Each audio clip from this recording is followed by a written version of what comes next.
How do you look at this game tomorrow when you're playing against a side who most people would regard as a rival for what you're trying to achieve? They've bought players as well. Is it, although it's very early in pre-season, is it a test that you can gain anything from? Well, every game is a test, obviously, and today, although we got a really good result, obviously there are things that we must do much better than we did in the game. We took a lot of positives from it, and we got, especially fitness-wise, the outcome that we wanted, and we shared the minutes with a lot of players, which was something really good. Tomorrow's test is going to be something very different against a team that they are so used to playing together, obviously, and there are big rivals for us in the Premier League. So it's going to be amazing to play in this stadium, full house, incredible atmosphere, and it's going to be a really good test to see where we are. Okay, Mikel, welcome to the stage. My name is Derek Owusu from Ghana, West Africa. I represent Kizito Sports Africa. Nice to meet you. Oh, nice to meet you, Mikel. First of all, I have a couple of questions, but I cannot start without, giving you thumbs up. Last season, you did a great job with your squad. It was really a good job. But I want to find out, at what point, before I come to Thomas Partey, at what point did you realize that, the trophy is gone last season? At what point did you consider that it's gone? When mathematically it was impossible. Until that point, we always believed that we had the chance to do it. Obviously, there were moments when it was completely in our hands, then we lost it. But there were still games to go, and until the point that it's not possible mathematically, you should never give up, because it's football. All right. So Thomas Partey, I know he's a phenomenal guy with regards to your squad. A whole lot is going on with rumors and stuff. People in Ghana are really not happy what is going on. They don't know what the future hold. Is Thomas Partey still in your plans? Is he going to stay? Please, Ghanaians want to know. Without a question of a doubt, Thomas Partey is a super important player for us and for me, and we want him to be in the team, that's for sure. Okay, lastly, Nicolas Pepe, he's also from Africa, Ivory Coast. What is the future for him? Well, at the moment he's recovering from an injury. That's the reason why he's not here. He had a spell on loan, and obviously we wanted to get much more than what we got from that loan spell. But we'll have to see when we come back, have a chat with him, and understand what the plans are, and make the right decision for him. Hi, Mikel. Cecil here from AFTV. Can we expect any more signings, or are you happy with this squad going into next season? I don't know. Obviously, there would be movements still. I don't know, it will be ins, outs. It's still very early. The market seems to be a little bit quieter in the last week or so. So it will be all the time the team. If we can improve the team, we'll try to do so. But as well, we don't want to get any weaker. So we have to be really cautious of that as well. Hi, Mikel, Curtis Shaw TV here. One player that could be available is Kylian Mbappe. You think there's any possibility we could go for a player of that level, or is that still a pipe dream for Arsenal fans? You know that I never talk to players that they don't play for our club, sorry. Yeah.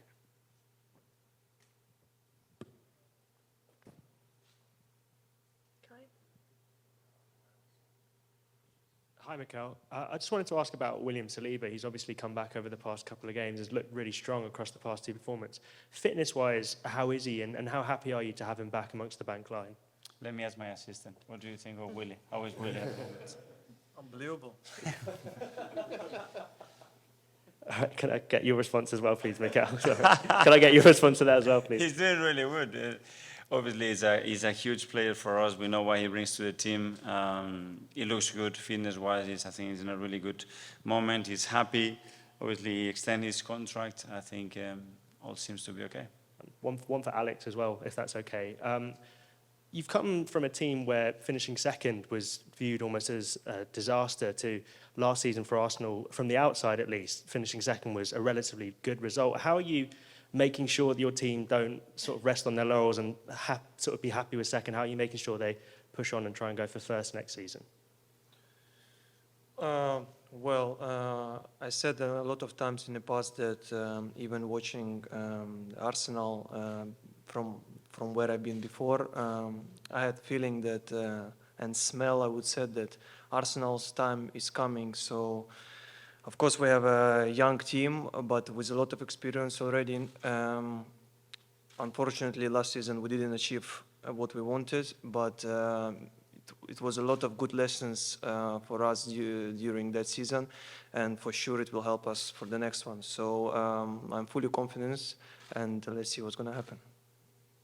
Hi, Mikel. You said Thomas is a super important player for you going forward. When Declan was brought in, there was maybe a presumption that he was coming in as a replacement for Thomas. Do you envisage using both of them at times? Yeah, they can play together, and that was in my plans. And if we want to improve the squad and have more quality, we need players that can play together, but we need players in the same position that have to fight for the places. And it's something that we haven't had over the last few years, and we wanted to improve that, and that's why we brought Declan as well. Just a couple of days ago, I'd asked you about being unpredictable, and you said that's what you wanted to become this year, not changing systems. How difficult has that been this summer to work on that with new players? Are you working on new things with your existing players? So it's more than just plan A now, there's plan B and C? Yeah, or plan A1, A2, and A3. However you want to look at it. So yeah, we are looking at options, we are training different options. As well, we have to understand, and sometimes you have to leave players to see, because when you see them training, when you see how they connect with each other, they give you a lot of information. It doesn't have to be all the time you provoking things, because they give you a lot of information, and you have to be ready to take that information as well. And just one for Alex, if I can. You obviously you worked with Mikel before at Manchester City, you came last year. For the 3 new signings that have come in, they looked as if they had been playing at Arsenal for a while. Yesterday, they looked so comfortable. Can I just ask for your insight as to how easy it is to understand the game model at Arsenal? What makes the manager so good at integrating new players so quickly? Well, it wasn't a secret. It's not a secret, obviously, that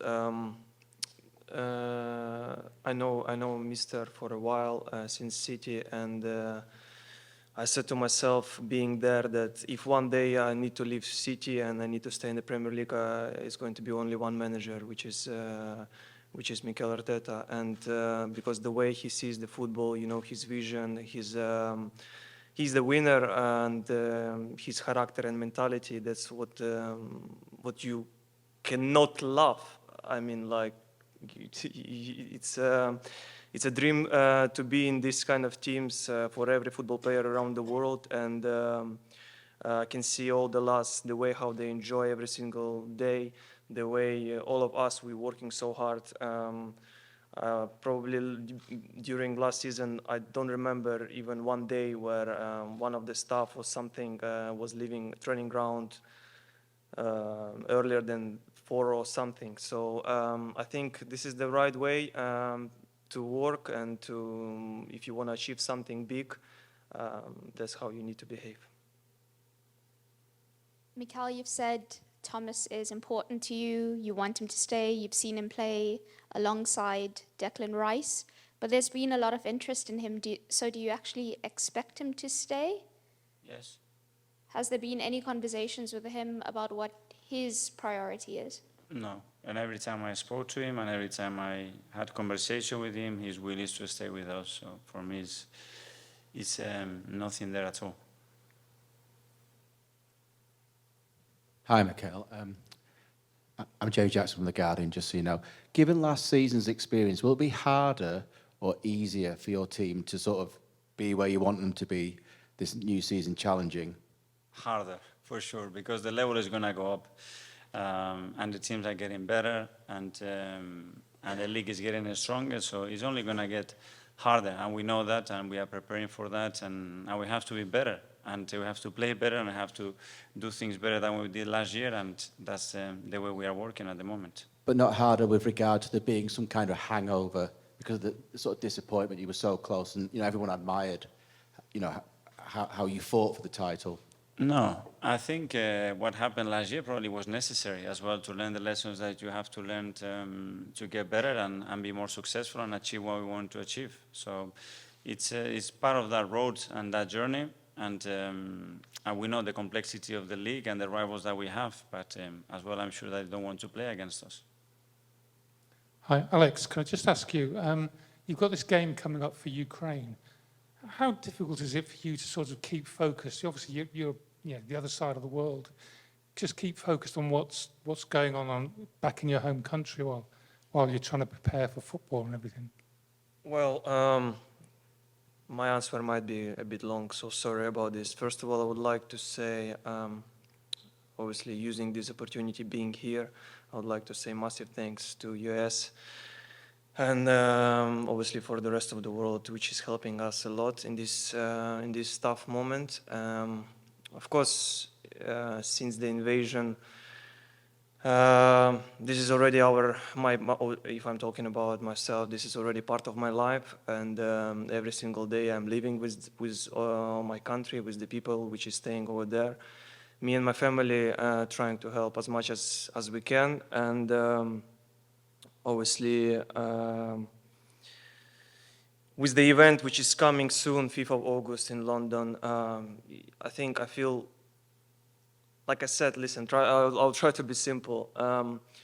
I feel that my mission is to try to help as much as I can, right? I want to my kids, when they will be quite big and they're gonna ask me, Daddy, what did you do when this war was there at our homeland? And I just wanna look at to my daughter's eyes and just wanna say, look, me and obviously your mom, we were trying to do our best to help people, to help our country. Obviously, me using the football, which is obviously the best sport in the world, to represent our country in the best way.